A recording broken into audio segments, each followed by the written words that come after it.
It's a short chapter. Should only take us a couple of days to get through it. But it puts together everything from the last 3 chapters. We're going to deal with welfare economics, which you know as total surplus from last chapter. We're going to go clear back to price elasticity from chapter 5, and we're going to talk about impact of taxation from chapter 6. So if you are not solid on those 3 chapters, this chapter is going to be an increasing challenge for you. I believe if you check the table of contents, this chapter may also mark a breaking point for us. Yeah, possibly. I'm not certain though. All right. So here we go.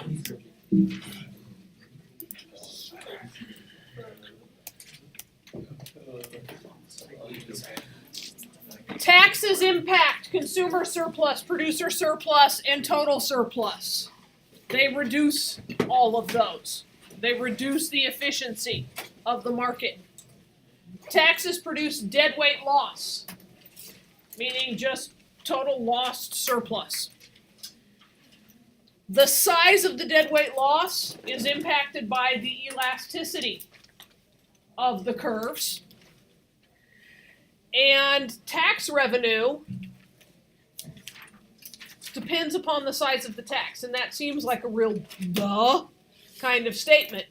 But you're going to see graphically how prevalent that is and how just making a tax bigger doesn't always make the revenue bigger. There is a sweet spot in a tax where if you pass that sweet spot in increasing the tax percentage, you actually begin to decrease the tax revenue. My mother used to say you never know when to stop. With taxation, if you don't know when to stop, you begin to decrease your revenue. All right. A tax, we already know this, puts a wedge between the price buyers pay and the price sellers receive. This is review from before. It raises the price that buyers pay, it reduces the price sellers receive, and it lowers the quantity overall that is bought and sold. We've already proven that in a perfectly competitive market, it doesn't matter who we say we're imposing the tax upon. What determines who bears the burden of that tax is the elasticity of demand and or supply and their elasticities relative to one another. Anybody remember any of this from chapter 5? Yeah? And 6? Well, 5 with elasticity, 6 with tax. All right. So, here's our equilibrium with no tax. It's a beautiful thing. Do you remember how hard that seemed a few months ago? And how simple it seems in retrospect? Because then we go and do things like add a tax.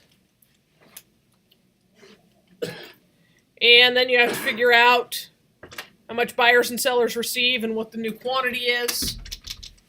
Okay, this should all look pretty familiar to you. Okay.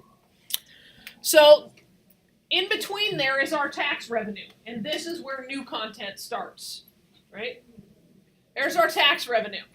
That gap between what buyers pay and sellers receive is the tax revenue. But please notice that the tax revenue does not go clear to the initial equilibrium. Because we're not selling that equilibrium. We're selling the quantity at taxation. That's how you read that. QT is quantity at taxation. Okay? We can't tax what doesn't sell, and none of that quantity in between equilibrium quantity at taxation sells.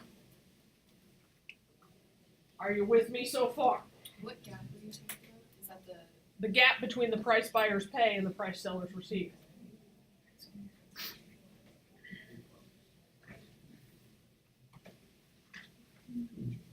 Because if buyers are paying this much and sellers are only receiving this much, what's in between has to go somewhere. It's still money. It goes to Uncle Sam. Okay. So, what are the gains and losses caused by this tax imposition? So you figure out what your consumer surplus, your producer surplus, and your total surplus are without the tax. And then you figure them out with the tax. We've already talked a little bit about why we tax for general public benefit. Schools, policing, fire, national defense, etc., your roads, okay? So because tax revenue funds things that are beneficial, things that contribute to the total welfare, we do include taxation in total surplus. Okay? How much? All of the taxation is included in total surplus because it's used for the general welfare. Okay? But if you think about what total surplus looks like, there's a part of total surplus that isn't covered by taxation that isn't going to be included here. And that's where we get deadweight loss. How many of you started reading chapter 8? You guys are not going to be as lost as everybody else in here. I had to. I felt so bad on Friday after seeing this. I went home and I literally read. I fell asleep. It makes a big difference when you read before you come in here. I even took notes, guys. All right. This just got complex. Now it turned into a geometry class. Next thing you know, I'm going to be throwing a proof at you. So the reflexive angle of the angle ABC is the angle FDE.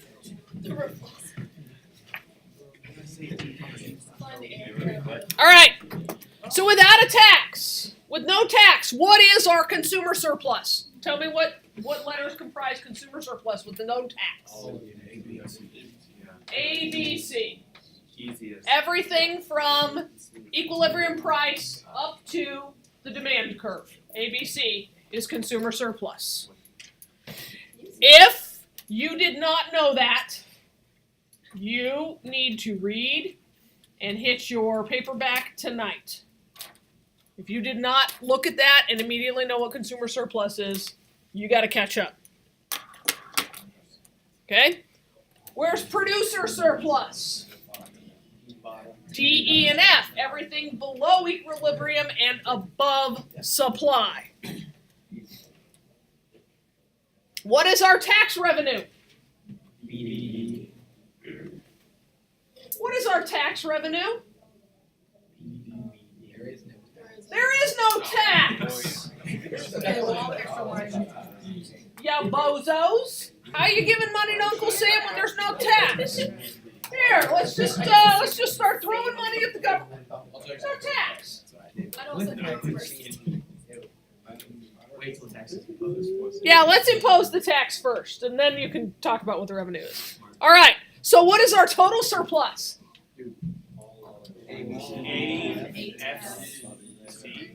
A through F. All of that. Boom. All right. Good? This is an equilateral triangle because the curves are unit elastic. Okay, I'm done with geometry now. Had flashbacks.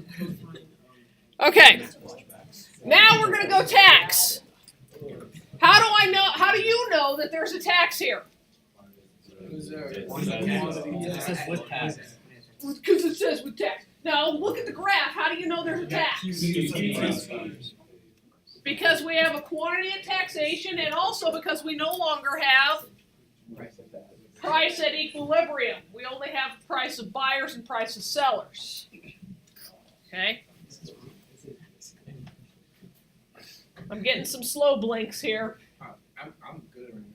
Yes, LaFont. Is like between buyers and sellers, like B and D, is that the tax revenue? It is. So, where is consumer surplus then? Smarty pants? Wait, what? Where's consumer surplus? Consumers for Lauren? with tax. Isn't it with the tax? Is it just A? It is just A. Okay, good. Really bad one. I'll stop right now. All right. Davis? What about C? Nope. Isn't that both Can't sides? include You C can't because we aren't selling QE.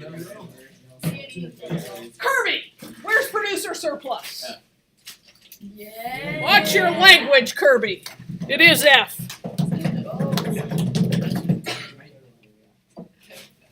Manny, tax revenue? Yes.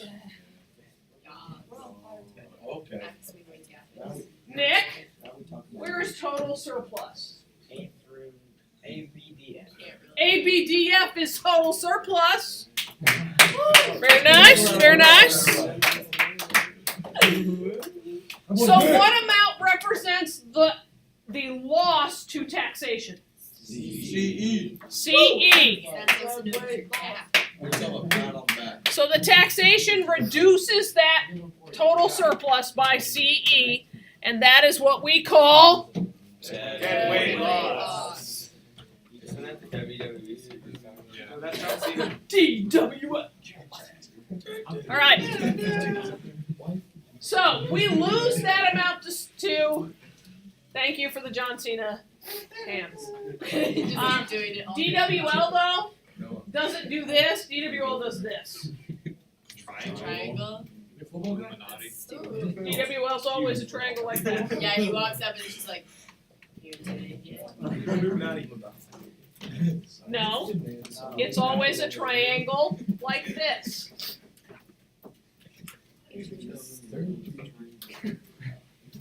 All right. Slow blink. My eyes almost just stayed closed and took a nap. Okay. Whoa, bro. So we call it deadweight loss because it is simply a total loss to efficiency and surplus. All right. Because of the tax, we don't sell what's between QE and QT. That value is lost. So the tax is preventing some trades that would have helped people on both sides of the trade.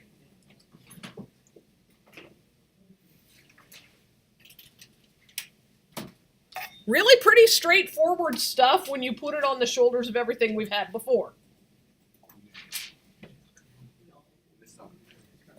Say what? That's the end of the chapter. Good job, lessons. Well, let's not quiz yet, but let's practice! Woo! It only took several chapters to get you guys in the practice mode. All right. So, here's what we're going to do. We're going to figure out all of our surpluses. Then we're going to put a $100 tax in place. $100 tax per airline ticket, I agree. Sounds pretty reasonable. Putin, since you've got an opinion, come on up and show us consumer surplus without tax. Okay, that's the next shirt. Hey, is that a new shirt? Pulled it right off the web. I was gonna get there.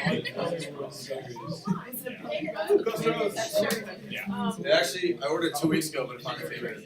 Yeah, during the World Series. I called it a year ago! I thought you said 2 weeks ago. Did you? Actually, I did. You can check my Twitter. I retweeted it, actually.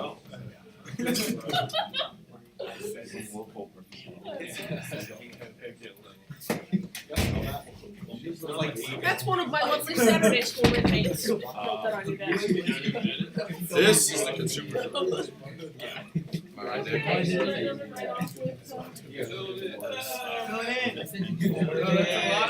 Don't do it. Don't do it. I don't want to look at it. Oh, no, I Yeah. Oh God, that's hideous. No, that's about you. What do we got there, Pooty?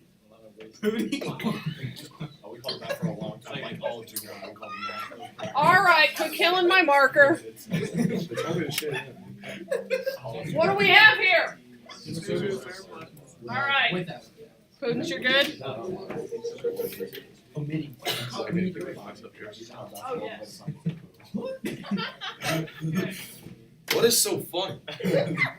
You're laughing at Pooty still. Aiden, Hey, that's a cool shirt. producer surplus. Aim to jump They're gonna that. hate on it. Keeps going, Ted. Go in, Cardi.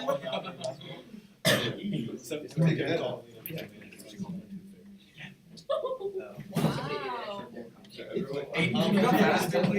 Reason number Can you be a little 40. more precise, please? Reason number 43. Oh my god, no! After all that.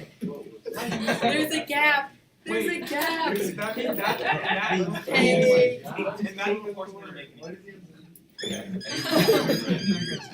Oh god. Are you deliberately trying to kill my marker so you can buy me another one? No, like just 2 weeks. That's like. Alright,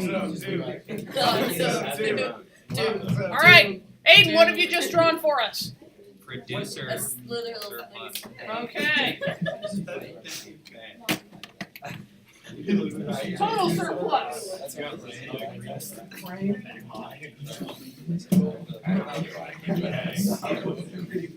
Quiet.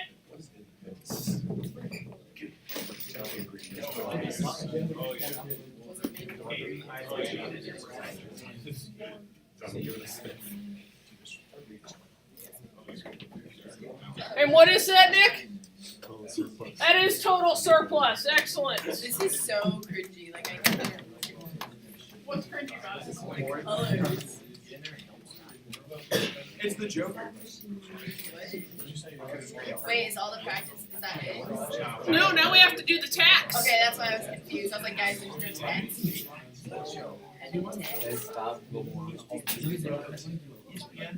Kozel, Yep. tax me. $100 tax On what?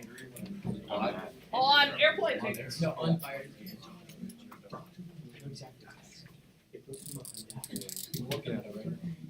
And or foot flying. I ground you. Nope. What? No. Nope.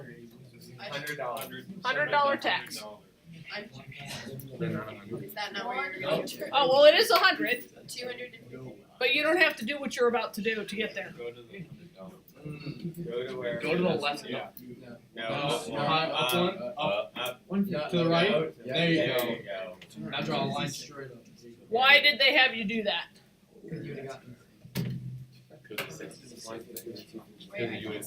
Right. So here's your $100. Oh, please. I don't get that. It's a $100 tax. But is it the plane ticket? Wait, how do we know which Between plane 150 and ticket? 250, just reduce the tax right here. What was the original price of the plane ticket? What was the original price? 200. So when it go up? That would just. So when they say $100 tax, that's on both sides. The total tax. Yeah, because we know that it doesn't matter who we say we put it on, Alright. And it's split evenly because they're both the same lesson. because it's unit. I got that. Okay? Oh my god. So, because taxes are crappy, Mr. Namsky, come on up and with the brown show us taxes, tax revenue. I thought you were. No, that's why I gave him a brown marker. I got that. Yes. I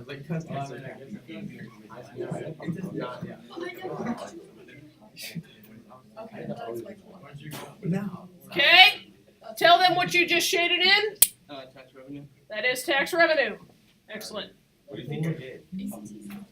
I don't know what you think you did, Moss, but come on up and show us consumer surplus now. That was funny. I can't get to it. Nobody. It's So what's it? Consumer surplus.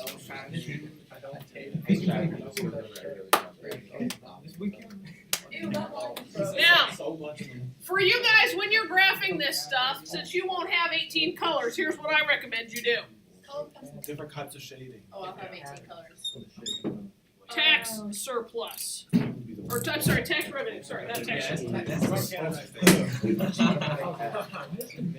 The one with the sharp, the crayon sharpener on the back. Definitely sharpening crayon on the class. And the reason you have to learn to do it without colored pencils or colored pens is because not on the test. Okay? So this is how I want to see it on the graphs that you draw. Where's that PS? I don't know, where is that PS, Kavanaugh?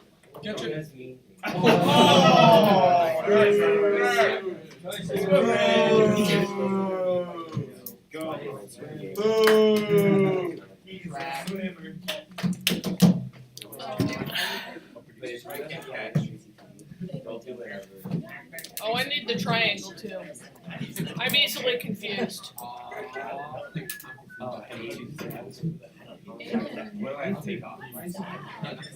Thank you. All right.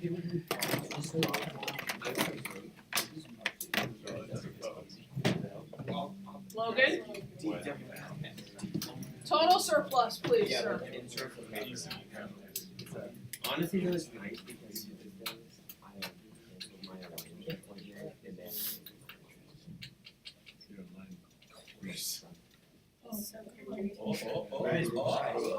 All right. Do I have to label it? So now, what I would do if I were doing this in all one color and pencil on my paper is I would do this. I would label each box. The tax revenue is included in the total surplus? Yes. So what is missing from our graph here? Popo! Tell me who's going to show us dead weight loss.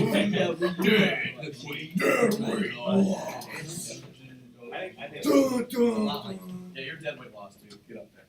Okay. No. No. You're not worthy. Take the dead one. Give us your best dead weight loss, baby. Label it. You know what yours? Okay. Yeah.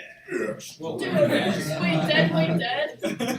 Dead weight dead. Hey, it's annoying. You interrupted his computer phone searching thing, except I don't know why he didn't label. Dead I didn't want to write it in there because I just colored it in. No, I just use an arrow. Alright. So Sean, why is that called dead weight loss? Because it's lost ground. Why is it lost? Because of taxation, because we didn't sell what quantity of goods now? Yeah. Yep, because we didn't sell 25 airplane tickets. Excellent. All right.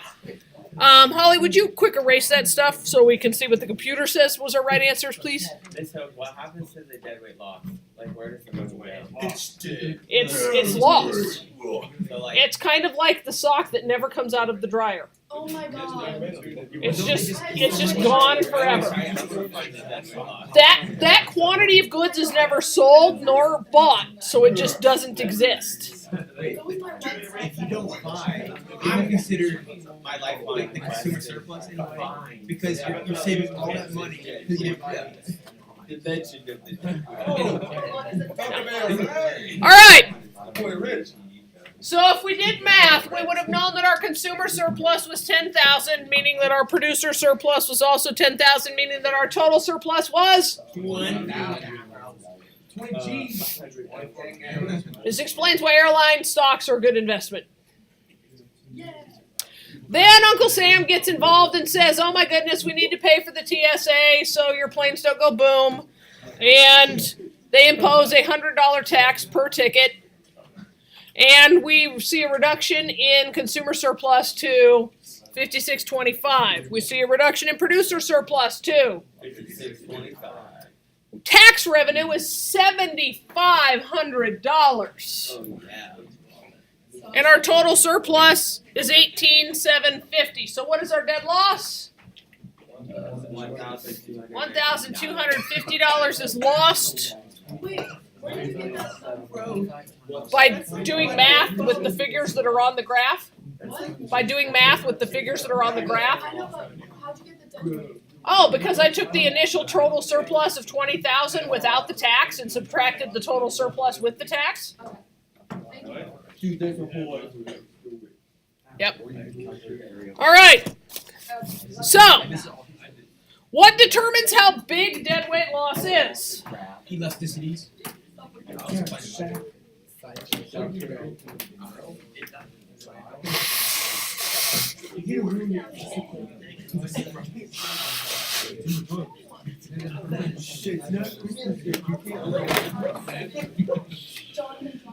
That's enough.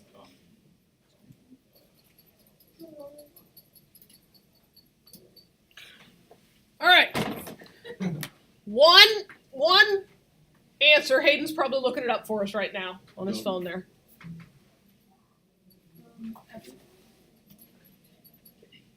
Right.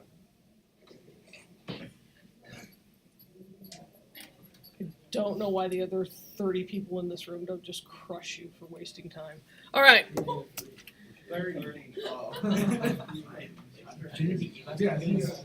Well, the answer is always tax goods that will have the smallest dead weight loss, so that you have a minimum impact upon total surplus. And the goods that will have the smallest dead weight loss are those goods which are most inelastic in demand and supply. I don't get that. Okay, so determine the size of it. So We'll go through it. Okay. When is dead weight loss small versus large? When elasticities vary. Okay? So, I'll just sketch it out for you and then we'll go through the slides and see if they show out what I'm going to tell you here. All right. We have an inelastic supply and an inelastic demand, and we put a tax here. That's a pretty small triangle, right? That will be dead weight loss compared to an elastic supply and an elastic demand and a tax there. Make sense? Yes. So depending on the elasticities is how you find that The one that'll have the smallest dead weight loss. or the perfect point where you don't go backwards. No, that's a different thing.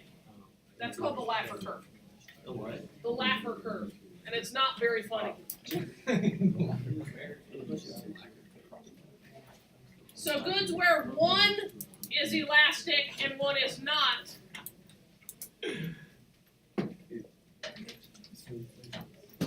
So largest dead weight loss, both are elastic. Medium dead weight loss, one is elastic. Tiniest dead weight loss, both are inelastic, meaning it's hard to stop supplying it or hard to increase its supply, and it tends to be something that's a necessity. So we tax necessities. We do a pretty good job of that. Gasoline, but we don't tax food. We don't tax unprepared food. You put a lot of tax on the yachts. That was the last time. Yeah. So we don't tax alcohol. And then it hurts the. No. like you don't tax. We tax alcohol and cigarettes to whom those consumers find them to be necessities. So if they're both unit elastic, like medium, then it's Yeah. Okay. All right. So when supply is elastic, it's hard for firms to leave the market. So the tax reduces quantity just a little bit, and dead weight loss is small. So that jives with what we've got. When supply is more elastic, firms can leave the market. We get a bigger tax impact and a larger dead weight loss.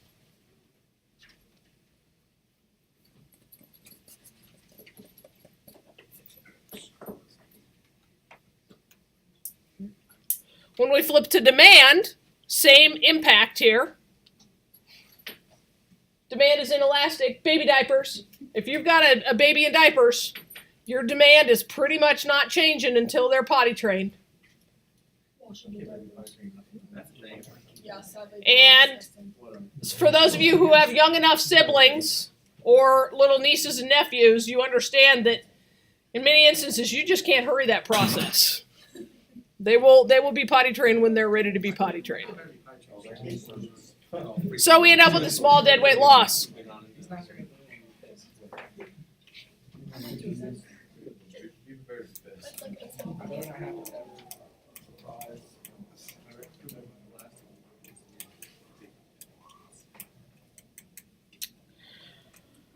All right, so when we have more elastic curves, we end up with a larger tax. Got it? Graph it, read it, there you go. All right. So now you're going to have to apply the determinants of price elasticity of demand and supply to determine, in our practice time, Practice time. Megan, it'll be okay. That was much exasperation. All right. Which one gives us a larger DWL, a tax on breakfast cereal or on sunscreen?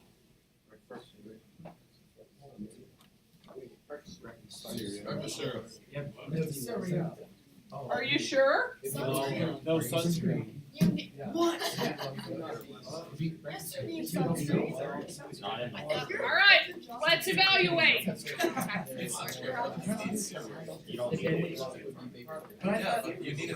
Guys, we really do not have time for you to debate all of these out like this. Are there substitutes for breakfast cereal? Yes. Like Eggs. eggs, waffles, pancakes, something other, frankly, cold pizza, Yes. ice cream. You know, I'm not judging you. Right. There are substitutes for breakfast cereal. Are there substitutes for sunscreen? Whoa. Unless you want to go with tanning oil induces a tan. Okay, somebody's a fan of skin cancer. Long sleeves and long pants. Go back to your 1920s swimsuits, I guess. Yeah. So, which one has the more elastic demand? And so, which one has the larger dead weight loss?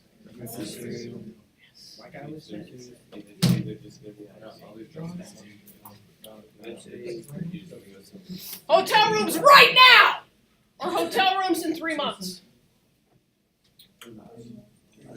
Why? Electricity is greater long. Elasticity is always greater in the long run.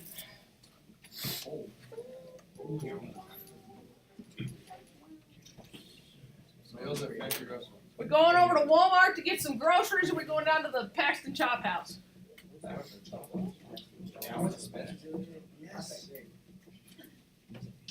Which one has the more elastic demand?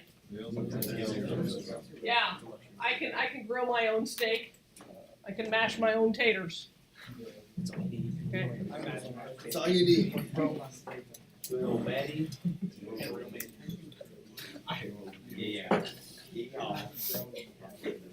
So were we right? Oh, yeah. We were right.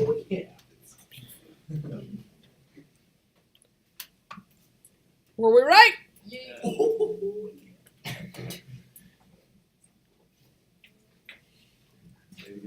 Were we right?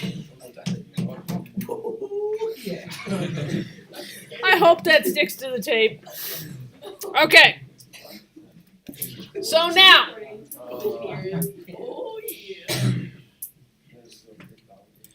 government has to raise tax revenue. Got more people, we got more crime, we got to pay for more stuff. So should the government tax groceries or add a restaurant tax? Should add a restaurant tax because it impacts only those people who choose to partake in that luxury. I'm not saying it'll produce more revenue, but what I'm saying is to have the least impact on total welfare, we should tax restaurants so that the deadweight loss remains as small as possible. So that we still maintain as large of a total surplus as we can. Remember, the whole point of the welfare economics chapter is to maximize surplus. All right, so how big should government be? Well, this begins to mix politics and economics. The bigger the government, the more costly it is. The more employees it has, the more functions it fulfills. The bigger it gets, the more expensive it is, meaning more and more deadweight loss will be incurred, meaning more and more damage to the total welfare. Meaning we're eating into total surplus every time we tax to pay for the government to provide the services. So the larger the DWL, the smaller government is going to be the argument. The more we tax, the more we increase deadweight loss, people are going to push for smaller government.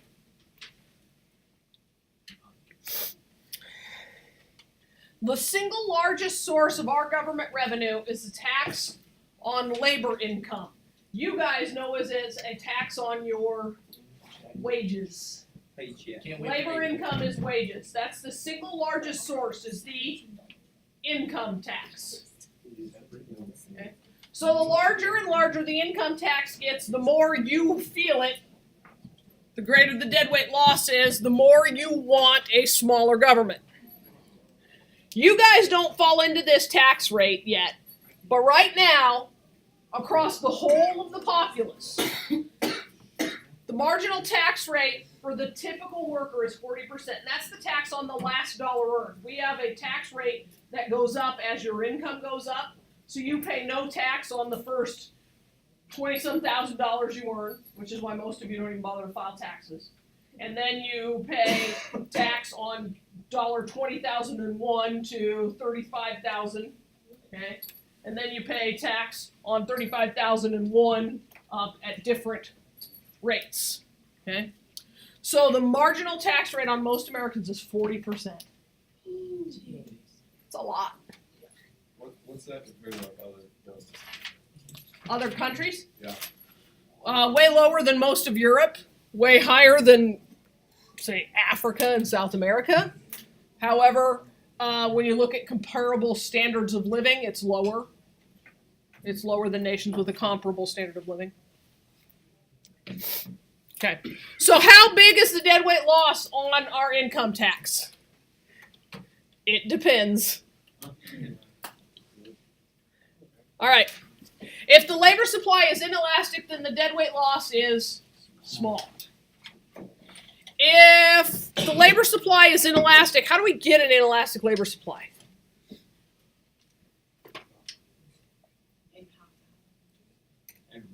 Who supplies the labor?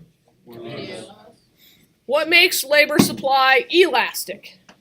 People can work different jobs or not.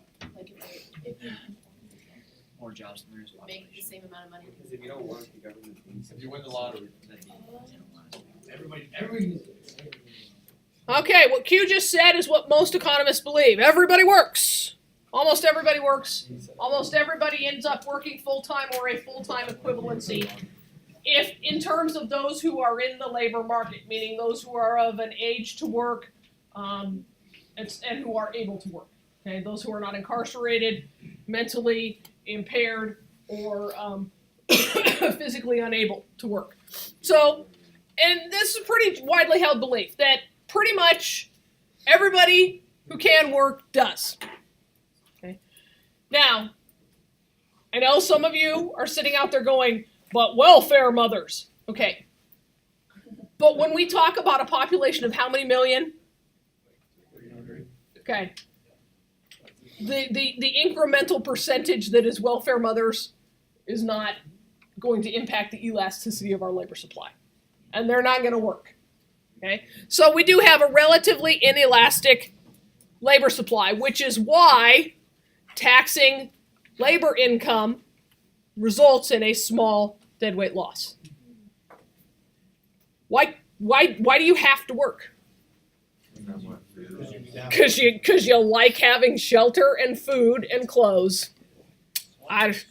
Such luxury, such decadent expectations. Okay. All right. There are economists who think that our taxation on labor income really messes up the economy. They think it has a huge impact on the economy because there are some groups of workers who have really elastic supplies. How many of you work? If this next question makes you uncomfortable, keep your hands up. If this next question makes you uncomfortable and you choose not to share this information with the class, that's fine. Go ahead and put your hand down. How many of you have to work to help feed your family? Okay. You thus have an elastic labor supply. Do you see the distinction? Do you have more than a few peers who fall into the inelastic labor supply at your age? The estimates are between 50 and 20% of our student population has to work. Not so they can have a better car or a bigger sound system or pay for more minutes on their cell phone or buy designer jeans. They have to work so that they and their siblings can eat. That's inelastic. How many of your parents have the belief that they have to work? Yeah, I mean, come on, right? All right. There are workers who can adjust their work time. Police officers, firefighters can pick up overtime shifts or go and work security off of their regular shift. They can add to the elasticity of the labor supply. Teachers can enhance the elasticity of the labor supply. I am required to work almost 10 months of the year. Can I work 2 additional months? Absolutely. Absolutely I can. Okay. There are families who are fortunate enough to still have the choice to have one parent stay home. There are many families who don't have that option or who don't have a second parent. And so those families see it as inelastic. But the ones where there is a stay-at-home parent, that's a tremendous luxury, but that would contribute to the elasticity of supply. If conditions change, they could increase the labor supply. And if they are fortunate enough, many of our elderly retire when they get to a certain age and believe that they have the ability to sustain themselves based upon their savings. That alters our elasticity. Does that make us more elastic or less elastic? Retirements. Retirements make us less elastic because most retirees do not re-enter the labor market. All right. And then there's our folks who mess things up by working in the underground economy to avoid taxation, or because they work in an area which is an illegal enterprise. Prostitutes, drug dealers, bookies. There are a fair number of them. Isn't like a waitress not recording her tips the same thing though? A waitress not recording her tips isn't part of the underground economy necessarily, it's fraud. A mechanic who lives next door to Kirby, who fixes Kirby's transmission in exchange for, $50 cash, that's underground economy. What about babysitting? Is there no tax for that? You wouldn't get taxed for it anyway, you'd be under the tax bracket. That's not underground economy. What if you're a nanny and you don't record it? That would be underground economy and fraud.